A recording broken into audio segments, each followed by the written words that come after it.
Capítulo 12. La primera batalla de Peter.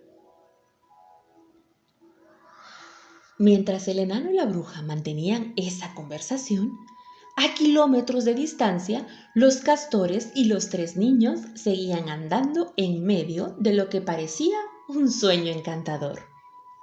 Hacía mucho rato que habían abandonado los abrigos, y para entonces ya habían dejado de decirse unos a otros: «¡Mira! ¡Mira! Ahí hay un martín pescador», o «Ahí va uno con campanillas», o «¿Qué era ese olor tan delicioso?», o «¡Escucha ese sonido!». Andaban ya en silencio, empapándose de todo lo que los rodeaba, atravesando zonas de cálida luz solar para entrar de nuevo a frescos y verdes bosquecillos, y luego volver a salir a amplios claros cubiertos de musgo, donde altos olmos elevaban el frondoso techo muy por encima de sus cabezas. Y a continuación pasar al interior de espesas masas de groselleros en flor y por entre matas de espinos de embriagador olor dulzón. Se habían sentido tan sorprendidos como Edmund, ¿saben?, al ver que el invierno se desvanecía y todo el bosque pasaba en unas pocas horas de enero a mayo. A diferencia de la bruja, los niños ignoraban que eso sería lo que sucedería cuando Aslan llegara a Narnia. Pero todos sabían que eran los hechizos de la reina los que habían dado origen al interminable invierno. Y por lo tanto, todos supieron, en cuanto apareció aquella primavera mágica, que algo había fallado, y de un modo estrepitoso, en los planes de la bruja. Además, después de que el deshielo hubiera proseguido durante cierto tiempo, todos comprendieron que la bruja ya no podría usar el trineo, y ya no se apresuraron tanto y se permitieron más descansos y cada vez más largos. Estaban muy cansados ya, como era natural, pero no lo que yo denominaría exhaustos. Simplemente se movían con más lentitud y se sentían soñolientos y tranquilos por dentro, como le sucede a uno cuando se acerca al final de un largo día al aire libre. Susan tenía una pequeña ampolla en su talón. Habían abandonado el curso del gran río hacía cierto tiempo, pues había que girar un poco a la derecha, lo que significaba dirigirse un poco al sur, para llegar al lugar donde estaba la mesa de piedra. De todos modos, aunque aquel no hubiera sido el camino más apropiado, no podrían haber proseguido por el valle del río una vez iniciado el deshielo, pues con toda aquella nieve fundida, el río no tardó en crecer. Una maravillosa y rugiente inundación amarillenta, y su sendero habría quedado sumergido. Y entonces el sol empezó a descender. La luz se tornó más roja, las sombras se alargaron y las flores empezaron a cerrarse. «No falta mucho ya», dijo el señor Castor. Empezó a conducirlos colina arriba por entre un espeso y mullido musgo, que producía una sensación muy agradable a sus cansados pies cuando lo pisaba. En un lugar donde solo crecían árboles altos muy separados entre sí. La ascensión, al tener el lugar al final de un largo día, hizo que todos jadearan y resoplaran. Y justo en el momento en que Lucy se preguntaba si realmente conseguiría llegar a lo alto sin tener que detenerse un buen rato a descansar, de improviso se encontraron en la cima. Una vez allí, esto fue lo que vieron.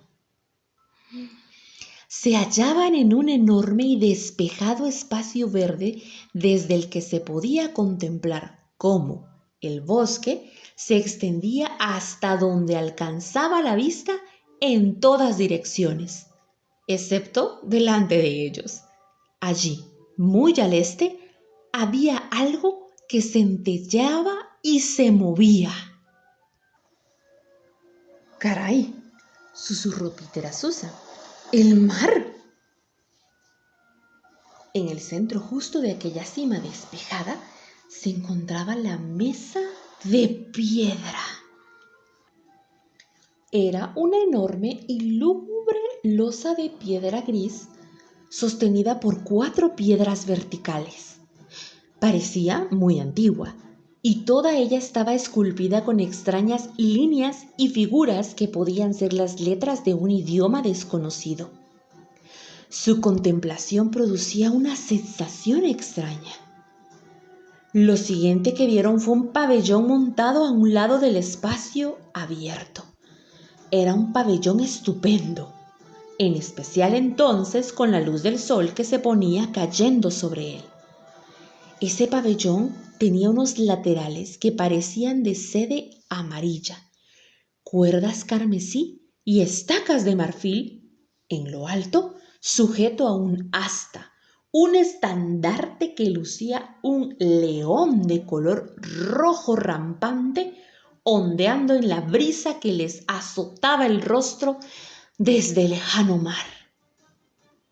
Mientras lo contemplaban, oyeron música a su derecha y volviéndose en aquella dirección, vieron lo que habían ido a buscar. Aslan estaba en el centro de una multitud de criaturas que se habían agrupado a su alrededor en forma de media luna. Había mujeres de los árboles y mujeres de los pozos, dríades y náyades, como acostumbraban a llamarlas en nuestro mundo, que sostenían instrumentos de cuerda. Eran ellas quienes hacían sonar esa música.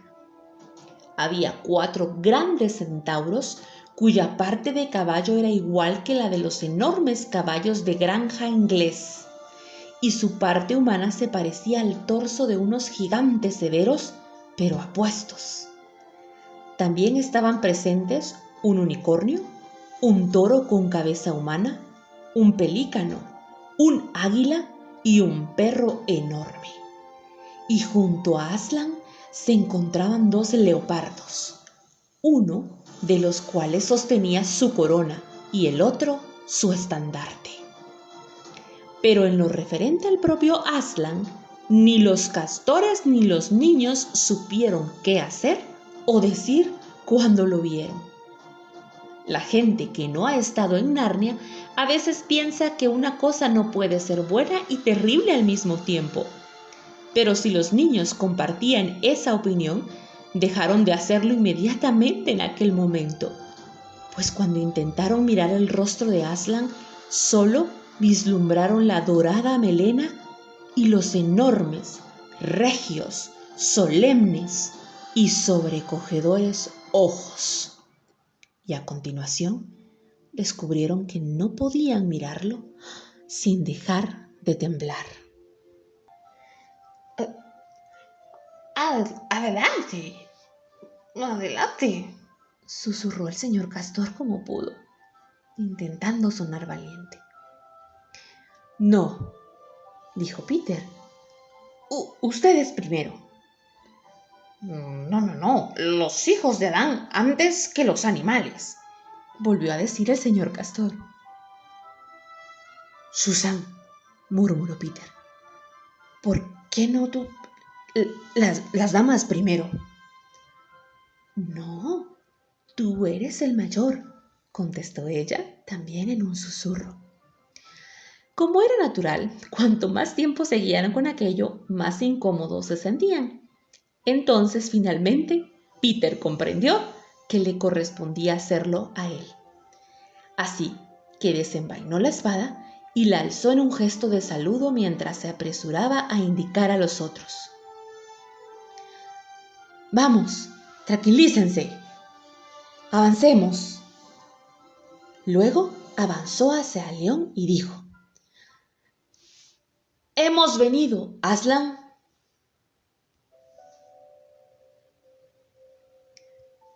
Bienvenido, Peter, hijo de Adán, saludó Aslan. Bienvenidas, Susan, Lucy, hijas de Eva. Bienvenidos, señor y señora Castor. Su voz era profunda y sonora, y de algún modo consiguió hacer desaparecer la agitación de los recién llegados que, a partir de aquel momento, se sintieron satisfechos y tranquilos, y a quienes dejó de parecerles embarazoso permanecer allí de pie sin decir nada.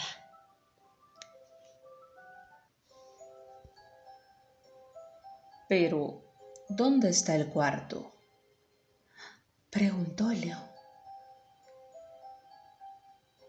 Ha intentado traicionarlos y se ha unido a la bruja, oh Aslan, explicó el señor Castor. En aquel momento, algo impulsó a Peter a añadir: eso fue en parte culpa mía, Aslan. Estaba enfadado con él y creo que eso ayudó a que actuara de un modo equivocado. Y Aslan no dijo nada ni para disculpar a Peter ni para culparlo, sino que se limitó a contemplarlo con sus enormes e inmutables ojos, y a todos les pareció que no había nada que decir. Por favor, Aslan, dijo Lucy, ¿puede hacerse algo para salvar a Edmund? Se hará todo lo necesario, respondió él, pero puede resultar más difícil de lo que piensa. Luego volvió a quedarse en silencio durante un tiempo. Hasta aquel momento Lucy había estado pensando en lo regio, poderoso y pacífico que parecía su rostro. Pero entonces se le ocurrió que también parecía triste. Sin embargo, al siguiente minuto aquella expresión había desaparecido. El león agitó la melena y dio una palmada con las zarpas. ¡Zarpas terribles!, pensó Lucy, si él no supiera cómo almohadillarlas. Y Aslan anunció: Entretanto, prepararemos el banquete. Señoras, acompañen a estas hijas de Eva al pabellón y ocúpense de ellas. Cuando las niñas se hubieron marchado, Aslan posó la zarpa, que aunque estaba almohadillada, era muy pesada, en el hombro de Peter y dijo: Ven, hijo de Adán, y te mostraré una lejana visión del castillo en el que has de ser rey. Y Peter, con la espada todavía desenvainada en la mano, se marchó con él hasta el borde oriental de la cima de la colina. Allí sus ojos descubrieron un hermoso espectáculo. El sol se ponía a sus espaldas y ello significaba que todo el territorio situado a sus pies quedaba bañado por la luz de la tarde. Bosques, colinas, valles y alejándose zigzagueante como una serpiente plateada, la parte inferior del gran río. Y más allá de todo ello, a kilómetros de distancia, estaba el mar, y más allá del mar, el cielo, lleno de nubes que empezaban a adquirir un tono rosado por el reflejo de la puesta del sol. Sin embargo, justo en el punto en el que el territorio de Narnia se unía al mar, de hecho, en la desembocadura del gran río, había algo sobre una pequeña colina que relucía. Relucía porque se trataba de un castillo, y a la luz del sol se reflejaba desde todas las ventanas que miraban en dirección a Peter y la puesta del sol. Pero a Peter le pareció una estrella enorme posada sobre la orilla del mar. Querido hijo de Adán, aquello que ves es Cair Parabel, el de los 4 tronos, en uno de los cuales debes sentarte tú como rey. Te lo muestro porque tú eres el primogénito y serás sumo monarca sobre todos los demás. dijo muy serio Aslan. Peter permaneció callado, pues en aquel momento un extraño ruido despertó repentinamente el silencio. Fue parecido al toque de un clarín, pero más sonoro.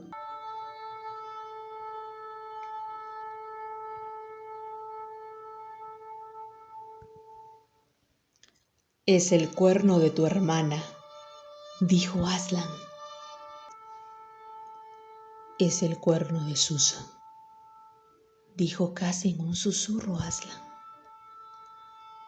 Por un momento Peter no comprendió.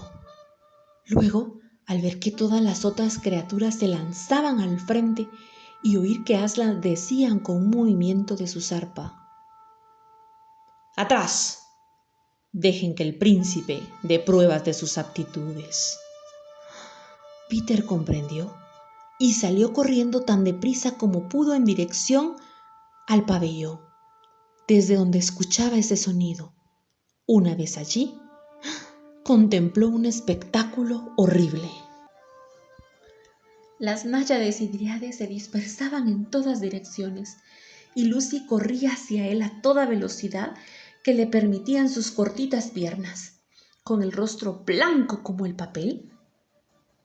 Entonces Peter vio que Susan huía precipitadamente en dirección a un árbol y se encaramaba a él de un salto, seguida por una enorme bestia gris. En un principio, Peter creyó que se trataba de un oso. Luego vio que tenía aspecto de alsaciano, aunque era excesivamente grande para ser un perro. Comprendió entonces que se trataba de un lobo erguido sobre las patas traseras, con las patas delanteras apoyadas sobre el tronco del árbol, que lanzaba mordiscos y gruñidos y con todo el pelaje del lomo erizado. Susan no había conseguido subir más arriba de la segunda rama grande y una de sus piernas colgaba de modo que el pie quedaba apenas a unos centímetros de los chasqueantes dientes. Peter se preguntó cómo era que no subía más o al menos se sujetaba mejor. Entonces comprendió que estaba a punto de desmayarse y que si lo hacía, caería al suelo. Peter no se consideraba valiente. En realidad, en aquella situación sintió como si estuviera a punto de él también de marearse, pero no podía permitir que eso afectara a lo que debía hacer. Se abalanzó hacia el monstruo y se dispuso a asestarle una cuchillada en el costado. El golpe jamás tocó al lobo, que, veloz como un rayo, giró con ojos llameantes y las fauces abiertas de par en par en un aullido de rabia. De no haber estado tan enfurecido que se limitaba a aullar, habría atrapado al niño con la garganta al instante. Sin embargo, lo que ocurrió, aunque todo sucedió con demasiada rapidez para que Peter pudiera pensar, fue que el muchacho tuvo tiempo para agacharse y hundir la espada con todas sus fuerzas por entre las patas delanteras de la bestia en su corazón. A continuación, se produjo un horrible momento de confusión, como si se tratara de una pesadilla. Él tiraba y estiraba y el lobo no parecía ni vivo ni muerto, y sus colmillos desnudos chocaron contra la frente del niño y todo fue un revoltijo de sangre, calor y pelo. Al cabo de un instante descubrió que el monstruo yacía muerto, que él había extraído la espada del cuerpo, que se estaba incorporando y que se limpiaba el sudor del rostro y los ojos. Se sentía totalmente agotado. Luego, transcurrido un tiempo, Susan descendió del árbol. Tanto ella como Peter estaban temblorosos cuando se reunieron. Y no diré que no hubiera besos y llantos por ambas partes, pero en Narnia nadie habla mal de uno por eso. ¡Rápido! ¡Rápido!, gritó la voz de Aslan. ¡Centauros! ¡Águilas!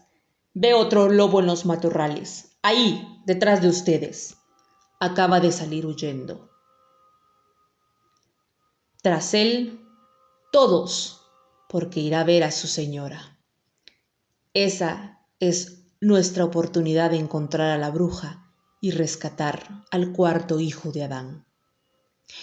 Y al instante, en medio de un tronar de cascos y un batir de alas, más o menos una docena de las criaturas más veloces desapareció en la creciente oscuridad. Peter, todavía sin aliento, se volvió y vio a Aslan muy cerca de él. «Has olvidado limpiar la espada», indicó Aslan. Era cierto. El niño se sonrojó cuando contempló la reluciente hoja y vio que estaba toda manchada con el pelaje y la sangre del lobo. Se inclinó y la limpió con la hierba, y a continuación la secó con la chaqueta. «Dámela y arrodíllate, hijo de Adán», dijo Aslan. Y cuando Peter lo hubo hecho, le dio unos golpecitos con la hoja plana del arma y anunció: «Levántate, Sir Peter, pesadilla de los lobos, y suceda lo que suceda, jamás olvides limpiar tu espada».